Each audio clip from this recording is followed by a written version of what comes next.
Good evening, everyone. For my fourth ILT video, I'm going to be doing a training on how to sew a button or a piece of material. The materials that you will need for this instructional training will be a needle, thread, a pair of scissors, and whatever you need to sew. So what I'm using is a sock that has a hole in it, and I'm going to use that as the piece of fabric or material to teach you guys how to sew. So the first thing you're going to need to do is locate your needle and your roll of thread.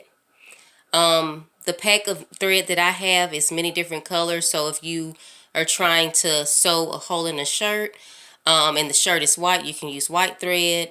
If you're trying to sew back on a button on a black shirt, you might want to use black thread.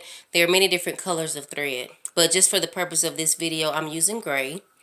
So what I have already done is a tiny hole in the needle, and I have already looped the thread in that needle. And what I'm going to do is adjust the thread so that it comes through the other side of the hole in the needle. And I'm going to pull it down just like so.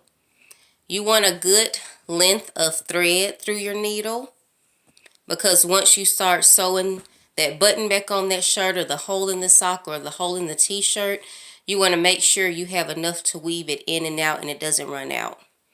So what I'm going to do, after you have gotten the amount of thread that you think you need for whatever it is that you want to sew, you're going to cut it at the bottom.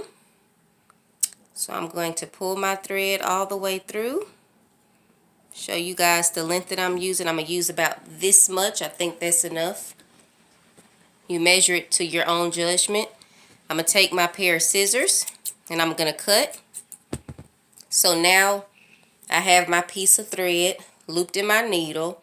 And what I'm going to do is use my index finger and my middle finger to loop it at the bottom and tie a tiny a tiny knot, sorry. And what that knot basically will let me know is that's my stopping point. So once I begin to sew, once I hit the knot in my thread, I do not need to go past that point. That'll be my cutoff.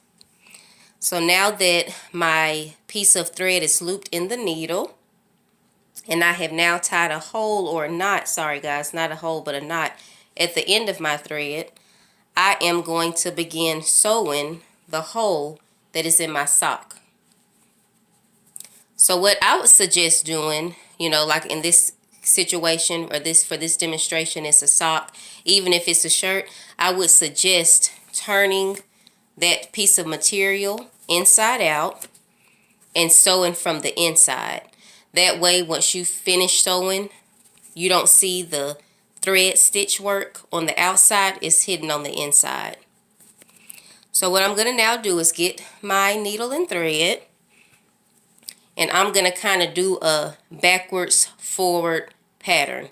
So I'll go in this hole with one side, come out on the bottom side, go up, down, until I hit the knot that I tied in the bottom of my thread. So I have my sock, and I'm going to stick my needle through the hole on one end. I'm going to draw it all the way up until I reach the knot. So I see my knot, I'm going to stop. I'm going to come down.